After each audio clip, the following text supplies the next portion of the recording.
Alright, what's up y'all, it's like a fan here. As I was about to tell today's video, we have the best big lock build in NBA 2K24. So, I've already posted the lockdown build video, but that was a lot of like perimeter defense oriented and more about dunking and fitting into the offense. This build right here is pure offense, but in a different way. So, I'm noticing the mold of this game fits inside bigs really well. Like, I've seen a ton of them. You still see poppers every occasionally though, and even with an outside big, this will still work 100%. But let me get into the attributes real quick to explain why I'm talking about this. So, this build is less invested into the driving dunk, but is way more invested in the close shot, and then the post control is also 85. So, with the post control 85, you can see you get a ton of different badges, from interior finishing badges to even Hall of Fame post fade phenom for that matter too. Now let's talk about what also made it special. So, the other build had 96 steal and was able to get Hall of Fame interceptor and right stick ripper on Hall of Fame, but it didn't have defensive rebound. It was at 60 D-board. This build gets 83 for silver rebound chaser. Now, if you really want to, you could go for the gold box out beast as well by just getting that strength up a tad bit and then also the D-board up to 85. I like how this is though, 100%. I think it looks super good. Also, if you do that, you will be losing the 94 feet in Hall of Fame workhorse because you have to put your strength up to get it, and any more strength past 215 loses you the stamina on 99. So, you have those badges on Hall of Fame. You got 82 speed with 83 D-board, as we said, 92 block. I do note it doesn't have Hoff chase down, but I'm gonna be real with you guys. The badge is looking extremely hard to get in the first place, so it's already kind of a lost cause trying to get it on Hoff. Not to mention, I think those 2 extra points of block aren't really worth. You can just go with the gold anchor, and I love it from there. 85 interior D as well. This build can really hang down low, in my opinion. Now, here's the real thing about it though. I made this build to be able to play power forward in comp pro-am, where you're going to be swinging to the corner on rotations, or you can function as a whole nother lockdown pretty much, or in the rare occasion that we want to put you on ball, and then go ahead and move one of the bigs who were guarding corner into the back end defense where you're going to be guarding the pick and roll. Then you have a big lock and a big back end all combined. Now, what makes this even more special is we dropped the wingspan actually by 1 from the max. So the max wingspan, in case you were curious, is a 7'6". As far as what you get for the three-pointer, it doesn't really apply. However, for the mid-range, 86, as you're going to see, we get Hoff comeback kid, gold open looks, and not to mention we get Hall of Fame post-fade phenom too. So, the whole point of this build and tweaking how we did it offensively is I believe driving dunk won't be as extremely important as we thought it was. I think interior defense is very solid in this game, and I don't think you really get a whole lot out of 89 driving dunk or 87 driving dunk, whatever we had for the lockdown, to just get the pro contacts off too, for that matter too. They're not really that great. But what I want to talk about with this is with 83 close shot, you also get gold hook specialist. Not to mention, if we come up a little bit, you're going to be able to get the fast twitch on silver, and then also the pro touch on Hall of Fame too. So not only is it going to help you for your close shot layups where you're actually mashing the guard, but on top of that, you get the hook specialist to be able to hook over them too, and you get the fast twitch on silver. So PGs, or whoever is at the point guard position, is not built for guarding something like this most times. When it comes to threes, it's a very good twos build for that matter too. You could play, let's say, the 1 with a post score, and then you're looking real toxic because you got, like, you know, the pure lock spotting up corner, and then you still got elite defense, and you could even hook the guard too if you want, and then send the post score down for the crash on the rebound. That would be tough. But on top of that, obviously, you know, you could even use this as a stretch big or like a double kind of small guy type lineup for twos, where if you play with like a more point guard oriented build, this can still hang on the interior for sure. Not with the 7-3 post by any means, but for the sake of guarding slashing and drives and stuff like that, this would kill me to see a build like this against my slasher. It's so good. So again, just to address things one more time, I just want to go over the prerogative for all the things that you're going to be planning to do with this build. You're ideally playing with another point guard. You're not going to be, you know, trying to carry the offense with this build or anything like that. You're primarily, when it comes to like threes, you're the worst offensive build on the court. For twos, you're the worst offensive build on the court. For fives, you're ideally the worst offensive build on the court. But for that matter, if they keep a point guard on you in comp pro-am, fives, or even ranked pro-am, because by the way, ranked pro-am is fire. If you want to get your boys together and play some ranked, it's looking real fun this year. Like, the rank actually works, and you actually get more XP, or rep, so to say, for pretty much just ranking your team up. But anyway, the point is, with this build, you're going to be able to mash the PGs, you're going to be able to still get driving dunk. With 65 dunk, you get athletic hangs off 1. It's a very good dunk package for the budget of it, essentially, and I think it's a really big W. So with the standing dunk, it is only 40. 45 would give you another package. 40 only gives you 1. However, it was extremely expensive for some reason. Like, I was able to get 5 interior D off of the 5 standing dunk, as you're going to see. Like, essentially, or I should say 4 interior D off of 5 standing dunk. So in my personal opinion, I thought the interior D was more worth it. I feel like with this level of close shot, you don't really need to have that, you know, little tiny sliver extra of standing dunk. It is what it is, in my opinion. I really do think with the silver fast twitch and the 83 close shot, I mean, I think you should be good for sure. And again, I really do think this mid-range tweak right here of getting that 86 is huge, bro. Look at this, man. I mean, you get the freaking Hoff post-fade phenom, Hoff comeback kid, as if, you know, comeback kid's gonna be important. Probably not. But the open looks on gold is huge too. Like, a sniper out the corner is so important in this game, and it's very nice when you can have a build like this where the mid-range gets those shooting badges up to the level that are, you know, really nice to have, man. You really just can add all these up. Look at the things that go up by just, like, go ahead and just look at it. Like, catch and shoot, and then obviously you can see also the guard up. You also get like things like, for instance, the silver Deadeye and the mini magician, and then even whistle at 85, and then at 86 again the comeback kid, the post fade phenom, and the gold open looks. I think that mid-range investment is so crucial, not to mention that really features into a way that you play with this. You could put the ball on the floor and still be able to move a little bit on like a catch run fade, and also again the post fades, the post hops, stuff like that. So combine that with the fact that actually, believe it or not, this 40 ball handle is a very good budget too. You're gonna be able to get the normal SIGs instead of the basic ones. 40 ball handle is extremely good value in comparison to like the difference between 39 and 40 in terms of how you're gonna be able to move is crazy. Shout out to Joey for putting me onto this, but with 40 ball handle and the normal, I believe it's dribble style. Yeah, just the normal dribble style. You can tap your RT and do that blowout dribble move, and it moves forward at a ridiculous rate. Like if you're in the open court or anything like that, just tap the RT. You'll be able to move the ball really well. Same with like for fast breaks too, it'll really work well for that. So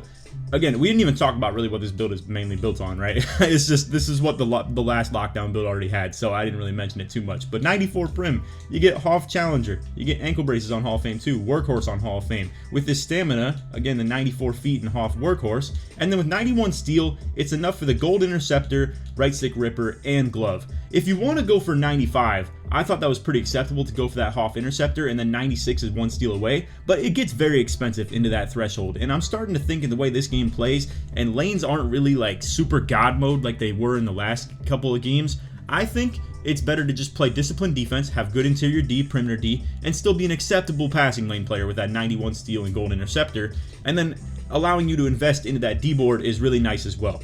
If you are a little bit hurt over your O board not being up at all, you can definitely change that, but in my opinion, I think this build is going to be doing either the interior scoring between the post hook, post fade, or it's going to be doing some cutting where you're just going to be on the close shot anyway, or you're going to be spotting up in the corner and you don't really need to crash O board, like for instance if you were playing with that post score like I was saying. You're probably not going to do it how I would do, where since I'm on a pure inside with high O board, I would sit on the block and force them to double team the post and I just get a free board. Whereas for you, you're trying to stay away from the post, keep it more spaced out, and you're going to allow him to just work one-on-one, allow a little bit more interior scoring if he even wanted to as well. So this is the build. I think it's looking super fire. I'm gonna go ahead and show you guys some SIGs that you can equip with this and show you the dunks that you'll be able to get as well. But yeah, as far as the build title, it's a hybrid defender. You're gonna see the shades are Jared Wallace, Jimmy Butler, Jason Tatum. Pretty fire as far as the shades of. And then yeah, hybrid defender or hybrid lockdown defender as the build title. If you like this, feel free to keep it. I think you can change the build position a little bit though and get something very similar. What I made for my lock build is I made it a shooting guard, as you're going to see over here. I made it a 2-guard, and it's called a defensive menace. So this build was 6'8", 199, and 7'6" wingspan. To give you some reference also, I just want to show you what this original lockdown build looked like. So it's 87 driving dunk for the pro contacts off 1. We had 50 standing dunk because I kind of forgot that this 45 was actually going to be like, you know, all that the packages got you. And we probably could have just upped the interior D more off that, or, you know, same with the fact that obviously, as you can see, this build's D board is not as high. The post scoring aspect is not there. The mid range isn't there to buff your badges or anything like that. So I really do think with, you know, the value of dunk in this game, I'm gonna be real with you guys. I really think the 65 is gonna be very, very nice in comparison to this right here. I just think doing it to 87, 85, 86, anything like that, it's a little overkill for the dunk. I think it adds too much to your build that you don't necessarily need to tap into at all times. Whereas this right here, point guards can't guard you, bro, even if you have an inside on the team. And I guess that's the bias in me speaking, is talking about if you try and use a cutter when you have an inside on your team, that doesn't exactly work, because you're just gonna send the cut. The guy's gonna drop off the back end if you're running screens, or like you with the ball in your hand as the inside can't give it to him because he's just gonna clog up the lane. So you can't access that. But what you can access with an inside on your team is the post scoring side of things, where with that mid-range also buffing up your spot up shooting ability, it's a big deal.